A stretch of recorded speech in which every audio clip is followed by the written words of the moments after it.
Di sini saya akan menjelaskan tentang modul pertemuan 1 yang berjudul Pendahuluan Jaringan Komputer. A. Pengertian jaringan komputer. Jaringan komputer adalah dua atau lebih komputer yang terhubung satu sama lain dan digunakan untuk berbagi data. Sebuah jaringan perangkat juga mungkin dibuat dengan menggunakan gabungan teknologi kabel dan wireless. B. Jenis-jenis jaringan komputer. Yang pertama, LAN, Local Area Network. LAN menghubungkan perangkat jaringan dalam jarak yang relatif pendek, contohnya di sebuah gedung, kantor, sekolah, atau rumah. Selain beroperasi dalam ruang terbatas, jenis jaringan komputer ini juga biasanya dimiliki, dikendalikan, dan dikelola oleh satu orang atau organisasi. Yang kedua, MAN, Metropolitan Area Network. MAN adalah jenis jaringan komputer yang menghubungkan dua atau lebih jaringan LAN di dalam kota yang sama. Yang ketiga, WAN, Wide Area Network. WAN juga bisa dibilang sebagai kumpulan LAN yang tersebar secara geografis. C. Koneksi jaringan. Terbagi menjadi dua, yaitu koneksi secara fisik. Secara langsung, peralatan harus terhubung dengan jaringan tersebut. Peralatan yang dibutuhkan untuk koneksi secara fisik yaitu PC, NIC, network media, dan sebagainya. Yang kedua, koneksi secara logis. Harus ada aturan yang sama supaya semua peralatan bisa saling berhubungan. Salah satunya adalah pengalamatan di setiap komputer. D. Personal komputer. 1. Network Interface Card (NIC). NIC ini ialah suatu peralatan elektronik yang dibuat di sebuah papan PCB yang akan melaksanakan sebuah konversi sinyal sehingga sebuah workstation tersebut dapat mengirim serta juga menerima data dalam jaringan. Yang kedua, kabel. A. Kabel koaksial. Kabel koaksial adalah kabel jaringan yang terdiri dari dua lapisan konduktor. Kabel ini bisa dipakai untuk menghubungkan antar perangkat komputer. Prinsip kerja kabel koaksial adalah dengan menghantarkan sinyal listrik dari sumber ke tujuan. B. Kabel twisted pair. Kabel twisted pair adalah kabel jaringan yang di dalamnya terdiri dari beberapa kabel saling berpasangan, jumlahnya ada 8 kabel dengan warna yang berbeda. Cara kerja kabel jaringan ini juga sama dengan kabel koaksial, yakni dengan menghantarkan arus listrik. Kabel twisted pair sendiri dibagi menjadi 3 jenis, yaitu kabel FTP, kabel STP, dan kabel UTP. C. Kabel fiber optik. Kabel fiber optik ini terbuat dari serat kaca atau plastik yang sangat tipis. Hal itulah yang membuat kabel fiber optik mampu mentransmisikan data lebih cepat dibandingkan kabel jenis lain. 3. Wireless. A. Bluetooth. Secara umum, definisi atau pengertian Bluetooth adalah sebuah perangkat teknologi komunikasi data tanpa memakai kabel atau biasa disebut dengan wireless. Fungsi dari Bluetooth sendiri adalah untuk media saling bertukar data di antara beberapa perangkat elektronik. B. Wi-Fi. Wi-Fi merupakan singkatan dari Wireless Fidelity yang berarti teknologi jaringan nirkabel dengan memanfaatkan gelombang radio dalam sistem komunikasinya. C. USB Wireless adalah koneksi nirkabel personal untuk interkoneksi berbagai perangkat komputer. Wireless USB dapat menghubungkan hingga total sebanyak 127 perangkat. Di sini saya akan menjelaskan modul pertemuan 2 jaringan komputer yang berjudul peralatan jaringan. A. Peralatan jaringan. 1. Repeater. Repeater merupakan perangkat yang berfungsi untuk menerima sinyal yang berisi data dalam suatu jaringan. Dengan menggunakan repeater, maka jangkauan jaringan akan lebih luas. Repeater berguna untuk menguatkan sinyal selama terjadi pelemahan sinyal. 2. Hub. Hub atau lebih dikenal dengan istilah network hub adalah sebuah perangkat yang berfungsi untuk menghubungkan komputer yang satu dengan komputer lainnya dalam suatu sistem jaringan. 3. Bridge. Bridge adalah alat yang mampu menghubungkan jaringan komputer LAN yang berbeda.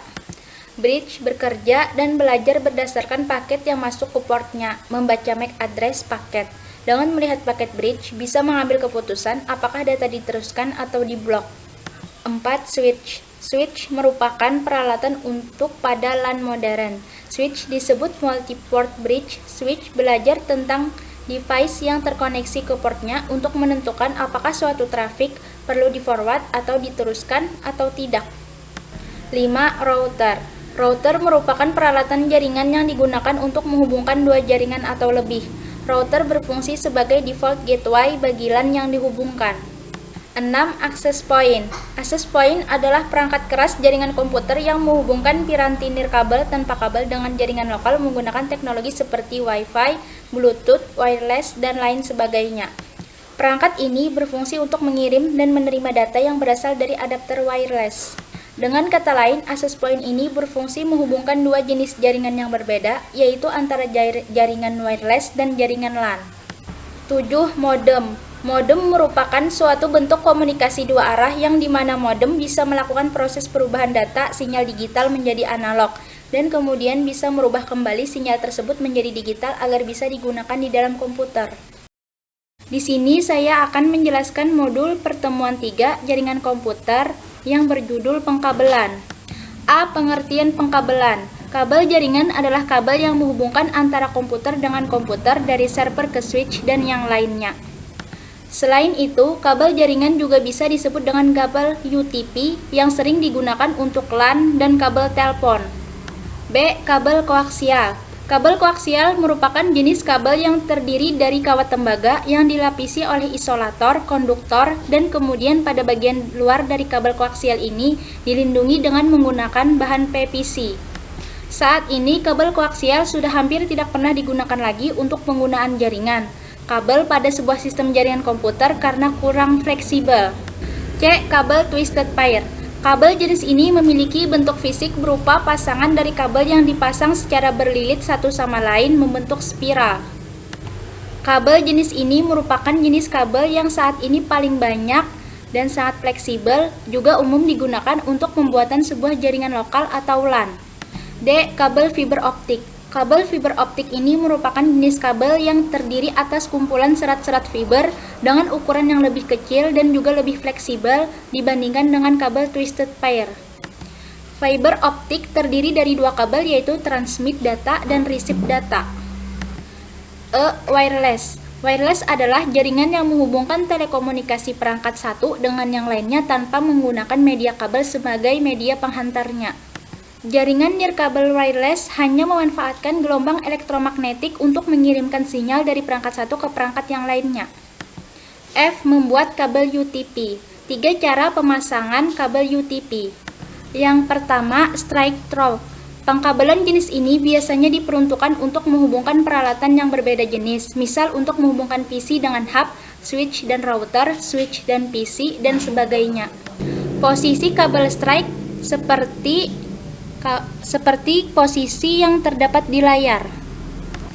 Yang kedua, crossover. Pengkabelan jenis ini biasanya digunakan untuk menghubungkan peralatan sejenis, misal untuk menghubungkan PC dengan PC, dan lainnya. Contoh posisi kabel crossover. Yang ketiga, rollover. Pengkabelan jenis ini merupakan pengkabelan khusus, misal untuk melakukan konfigurasi router menggunakan PC.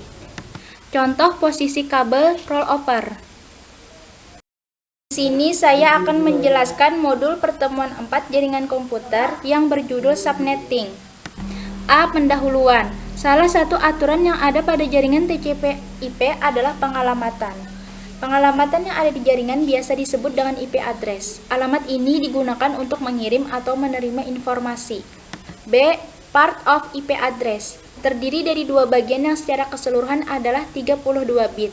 Bagian pertama sebagai network identifier, bagian kedua sebagai host identifier. Keduanya membentuk IP address. C. Netmask.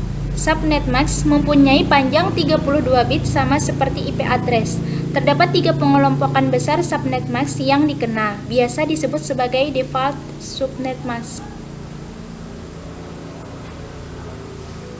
Public Private IP address. Terdapat 2 tipe IP address, yaitu public IP address biasa digunakan pengalamatan di internet. Semua host yang terkoneksi secara langsung di internet membutuhkan public IP address yang unik. Yang kedua, private address biasa digunakan untuk internal LAN sepanjang tidak terkoneksi ke internet.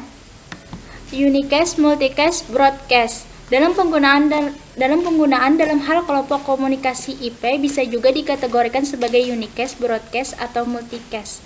Kategori IP berdasarkan kelompok komunikasi yaitu one-to-one unicast, one-to-many multicast. C. Broadcast. Bagaimana jika suatu host ingin mengirim paket kepada seluruh host yang ada pada jaringannya? Tidak efisien jika ia harus membuat replikasi paket sebanyak jumlah host tujuan, padahal isi paket-paket tersebut sama. Oleh karena itu, dibuat konsep broadcast address. Host cukup mengirim ke alamat broadcast, maka seluruh host yang ada pada network akan menerima paket tersebut. Konsekuensinya, seluruh host pada jaringan yang sama harus memiliki broadcast address yang sama dan alamat tersebut tidak boleh digunakan sebagai nomor IP untuk host tertentu. IP address assignment. Dalam melakukan konfigurasi IP address pada komputer bisa dilakukan dengan statik dan dinamis. Statik, network administrator secara manual melakukan konfigurasi di sebuah host komputer, sedangkan dinamik, administrator tidak perlu melakukan konfigurasi secara manual ke host. Nomor IP diambilkan dari server yang mempunyai database IP. Di sini saya akan membahas modul pertemuan 5 jaringan komputer yang berjudul subnetting. A. Pengertian subnetting. Subnetting adalah teknik memecah suatu jaringan besar menjadi jaringan yang lebih kecil dengan cara mengorbankan bit host ID pada subnet mask untuk dijadikan network ID baru. Tujuan subnetting untuk mengefisiensikan pengalamatan, membagi satu kelas network atas sejumlah subnetwork, menempatkan suatu host apakah berada dalam satu jaringan atau tidak, untuk mengatasi masalah perbedaan hardware dengan topologi fisik jaringan, untuk mengefisienkan alokasi IP address dalam sebuah jaringan, mengatasi masalah perbedaan hardware dan media fisik yang digunakan dalam suatu network, meningkatkan security dan mengurangi terjadinya kongesti akibat terlalu banyaknya host dalam suatu network. Fungsi subnetting yaitu mengurangi lalu lintas jaringan sehingga data yang lewat di perusahaan tidak akan bertabrakan atau macet. Teroptimasinya untuk kerja jaringan, pengelolaan yang disederhanakan, membantu pengembangan jaringan ke arah jarak geografis yang menjauh. Proses subnetting. 1. Menentukan jumlah subnet yang dihasilkan oleh subnet mask. 2. Menentukan jumlah host per subnet. 3. Menentukan subnet yang valid. 4. Menentukan alamat broadcast untuk tiap subnet. 5. Menentukan host-host yang valid untuk tiap subnet. Subnet mask. Subnet mask digunakan untuk membaca bagaimana kita membagi jalan dan gang atau membagi network dan hostnya. Angka minimal untuk network ID adalah 8 bit, sehingga oktet pertama dari subnet pasti 255. Penghitungan subnetting. Pada hakikatnya, semua pertanyaan tentang subnetting akan berkisar di 4 masalah, yaitu jumlah subnet, jumlah host per subnet, blok subnet, dan alamat host broadcast. Di sini saya akan menjelaskan modul pertemuan 6 jaringan komputer yang berjudul PLSM. A. Subnetting. Subnetting biasa disebut juga variable length subnet mask (PLSM). Pembagian jaringan besar ke dalam jaringan yang kecil-kecil inilah yang disebut sebagai subnetting, dilakukan dengan cara memodifikasi subnet mask default. B. Manfaat subnetting. Pada jaringan kelas A terdapat 254 host atau komputer yang terkoneksi dalam satu jaringan. Kelas B terdapat 65.534 host atau komputer yang terkoneksi dalam satu jaringan.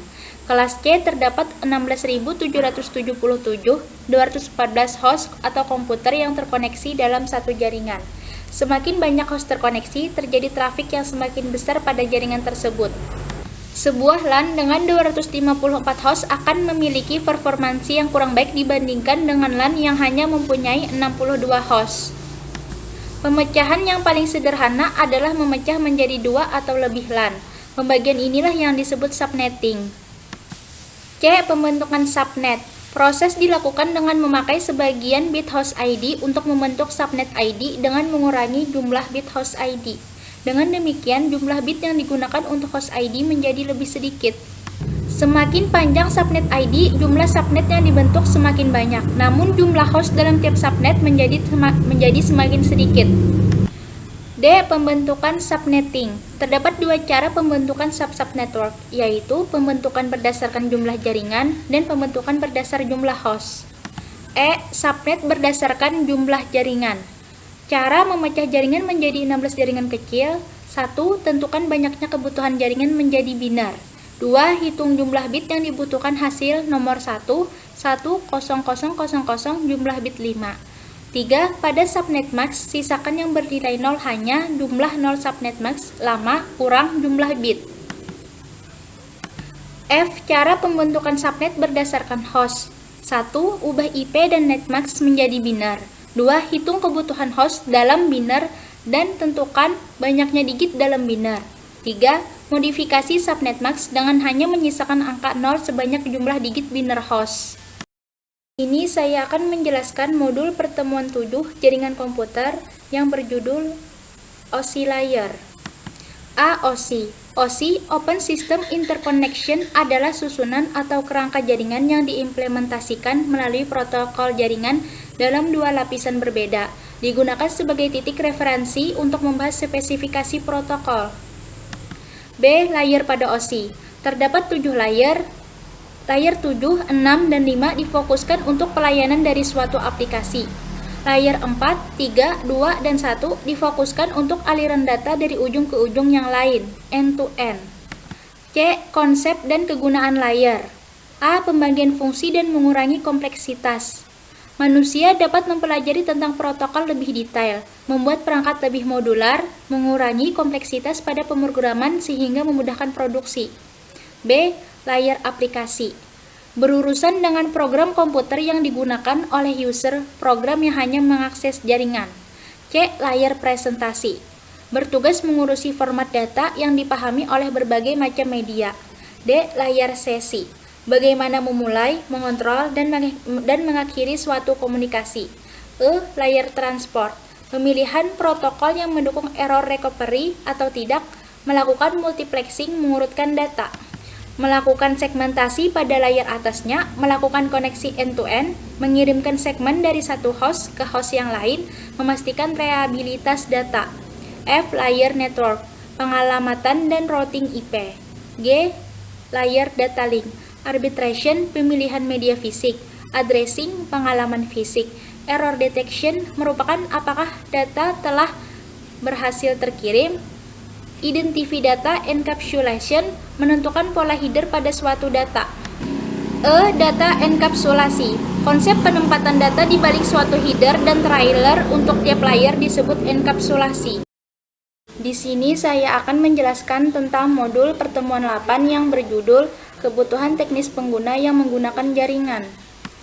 A. Komponen hardware. Hardware atau perangkat keras komputer adalah semua jenis piranti atau komponen komputer yang bagian fisiknya dapat dilihat secara kasat mata dan dirasakan langsung. Contohnya seperti end-device atau perangkat akhir. End-device merupakan perangkat yang digunakan oleh sisi pengguna user. End-device atau perangkat akhir mengirimkan data melalui jaringan dan diterima oleh perangkat akhir lainnya. Contoh perangkat akhir seperti komputer, laptop, handphone, dan printer. Yang kedua, intermediary device atau perangkat perantara.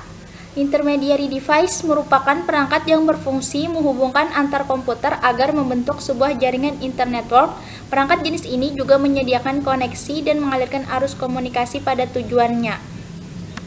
Contoh perangkat ini seperti router, wireless, switch, dan firewall. Yang ketiga, network media. Network media merupakan media transmisi yang digunakan dalam jaringan tersebut. Media transmisi tersebut dibagi menjadi wireless, Ethernet atau kabel UTP, dan fiber optik. Tetapi dalam dunia jaringan media transmisi yang sering dan paling banyak digunakan yaitu kabel wireless. Contoh kabelnya seperti kabel koaksial, fiber optik, twisted pair. Yang B. Komponen software. Software adalah suatu bagian dari sistem komputer yang tidak memiliki wujud fisik dan tidak terlihat karena merupakan sekumpulan data elektronik yang disimpan dan diatur oleh komputer berupa program yang dapat menjalankan suatu perintah. 1. Sistem operasi. Sistem operasi adalah sebuah perangkat lunak sistem yang mampu mengelola sumber daya dari software dan hardware agar dapat berjalan dengan baik serta memudahkan proses interaksi dengan pengguna atau user. Sistem operasi yang sering digunakan saat ini adalah sistem operasi Windows dan Linux. 2. Protokol atau aturan. Protokol jaringan menyediakan sarana bagi komputer untuk berkomunikasi di jaringan. Protokol jaringan menentukan opsi pengkodean pesan, pemformatan, enkapsulasi, ukuran, waktu dan pengiriman. Protokol yang digunakan pada saat ini adalah TCP/IP. C. OSI model dan TCP/IP model. Model OSI dan TCP/IP adalah model atau arsitektur yang dijadikan acuan dasar dalam membuat dan mengembangkan jaringan networking.